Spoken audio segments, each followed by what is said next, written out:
What's going on, everybody? It's your boy Shooky from Shook Earth Media, and today there is a new patch for Life is Strange Remastered. On my previous video, we talked about how the PC and Steam version of Life is Strange Remastered was supposed to get a patch called Patch A, and that patch never came out. But you know what? They decided to skip it apparently, and now Patch B is currently installing on my machine. So it is out. I'm downloading it as I make this video. But let's just go through the patch notes here and see what's new, what they're focusing on, what's different. And then I'm going to go play it through again myself. I'm going to have a fun video. We're going to do Evil Max. So watch out for that this week. We're going to do that.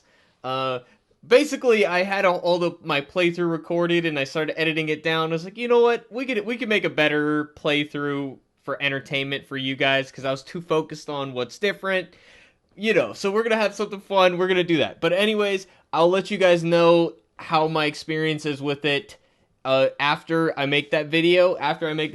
We're gonna do kind of a review. If there's any substantial issues with it, I'll cover that and I'll show you footage of it. But let's just go through the patch notes here and see what's different. So, Life is Strange Remastered. This patch is also on Before the Storm as well. So, they are coming in hot with the patches. I mean, this is usually faster than we get support for games like this. I mean, it's been how many, like 6 months, and we haven't even got new Halo Infinite maps yet. So, usually these things take more time, but I'm glad of that. Hey guys, Editing Shuggy here. I forgot to mention in the video that the patch for Before the Storm Remastered on Xbox specifically is not released yet. All the other platforms should have the update, and if you don't, definitely let me know in the comments down below so I can report on it. But just want to let you guys know that the Xbox version is not out yet for Before the Storm. So just needed to clarify that. Back to the rest of the video. So, Life is Strange Remastered, all release platforms, fixes to character miscoloration after extended play, removing the need to restart the console. So, this is some of the issues that we had seen where skin color was wrong and all kinds of weird stuff after people have been playing for a long time. Now, they're talking about need to restart a console, so I'm assuming that only affects the console versions. I didn't have this issue on PC. And they're talking about restarting a console, so I'm assuming that it's a PlayStation and Xbox issue. And then we got high gamma settings causing pixelation and blown out or incorrect colors fixed. This I was not aware of. That's interesting that is an issue. Although high gamma settings typically do cause pixelation, that is expected almost. But, blown out or incorrect colors, blown out, that's what happens when you turn brightness up, is stuff is blown out. So, I find that interesting. Missing scene of chair moving and exiting bedroom window fix. I don't know. Missing scene of chair moving and exiting bedroom window fix. Okay, so this, I'm assuming, is when Max is, climbing out of Chloe's bedroom window. So there was a missing scene of her moving the chair and going out the window. You know what? I do seem to remember it just fade to black, but I didn't even realize that there was a scene missing. That's interesting. Lighting flickers fix. Okay, that is something we have footage of in my review. Max animation improvements. I wonder if this is idle animations. I wonder if this is just her walking around and stuff like that, or if this has to do with cutscenes and dialogue. I'm leaning toward, since it's just a general animation improvements and it only applies to Max, I'm assuming it's applying to idle gameplay animation. But, maybe. We'll have to see. PC version. This is my version. Specific cinematics with muted audio fixed. I didn't have this issue, but if people are having that issue, hopefully it's fixed. Sun is missing during end of eclipse scene fix. I don't think I had that issue either.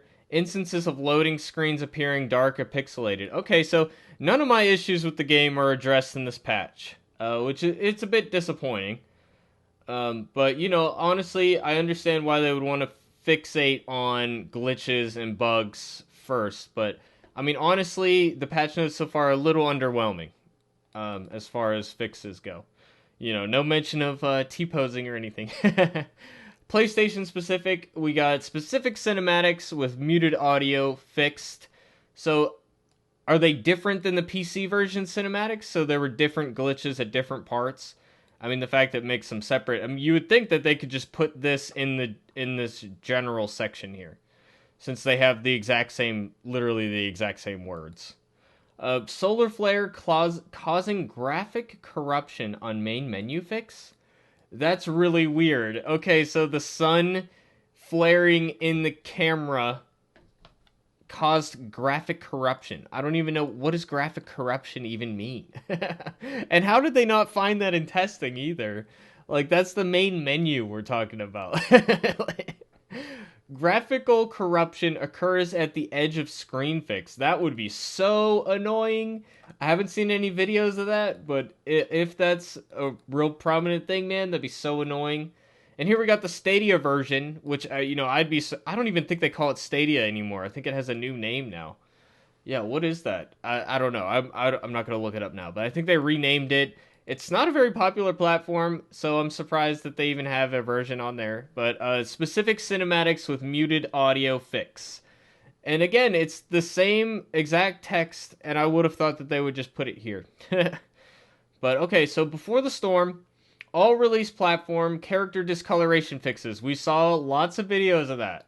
So hopefully that's actually fixed. That would be nice. Instances of visual degradation. Okay, so the way that's phrased, though, I know I'm a pedantic person and really nitpick everything, but they're making it sound like that they're purposefully degrading the visuals. Is that not what it sounds like? We created instances of visual degradation. Degradation. It doesn't say fixes for instances. It's I'm being pedantic, but that is the way it's phrased. Come on. In PC Steam updated farewell episode, but they don't specify what is updated about it, which is kind of a little bit frustrating, you know. But this is a big one for console players. Note 60 FPS rendering mode for PlayStation 5 and Xbox Series X, which should have been there at launch. Shouldn't have even been considering releasing without it, in my opinion. And ultra-wide support for PC, which I don't have ultra-wide, but again, that is a thing that should be considered, although I can understand when they'd leave it off, because it's a small percentage of people that are affected by it. So I can understand why that might not be there, but it is good that it is going to be implemented. They are implemented, but they require additional testing before we push them live, necessitating a separate patch due next week, the next week starting March 14th. We are previously working towards these updates being available to users commencing this week, so we apologize for the extended wait. I don't even know why they bothered to say this, because it's not like they told us the date before. But they're like, yeah, we were trying to make it come this week, but it's going to be next week, guys. I don't even know why they bothered to say this. But yeah, it's good that these things are coming out. So, 60 FPS, I would have, if I purchased it on next gen, and it didn't have that, I would have been very upset. So I can understand why they are pushing that out. But honestly, these patch notes are underwhelming to me. I mean, there's definitely some fixing muted audio. That's important. Solar flare, that's important. Character discoloration fixes. We have lots of videos of that in my review. I didn't experience it personally, but it's a funny issue. It needs to be fixed. Glad that that's fixed. But everything else, man, I mean, it's just like, it's very slight things. I have a lot of issues with the overarching thing, but I think we're just going to be focusing on bug fixes, which is fine, understandable. That is the priority for sure. So that's the patch notes, guys. Let me know what you think in the comment section down below. Would love to hear your experiences with the patch, experiences with the game in general. Would love to hear from you down below. I will let you guys know this week what my experiences are with this new patch. It sounds like it's probably going to be roughly the same, but it'll be a good time. So I'll let you guys know if there's anything different or substantial. If it really is just like the same kind of experience, I probably won't make a dedicated video about it. But yeah, keep it locked on Sugar Earth Media for continued coverage about Life is Strange Remastered, and any new games in the future. This Wednesday, it's supposed to be the release of the final issue of the Life is Strange comic series, so I will be reviewing that. Full disclosure, I haven't been too wild about the last couple issues, so I'm anticipating probably a negative review, but I'm always keeping an open mind. So, but that's supposed to be released this Wednesday. If it does come out, you will see a review this week. And other than that, guys, keep it locked to Trick Earth Media for other Life is Strange content and other content in general. And I hope to hear from you in the comment section down below. Please hit me with the like if you like, and I hope to see you on the next video. Thanks for watching, everybody. Peace out.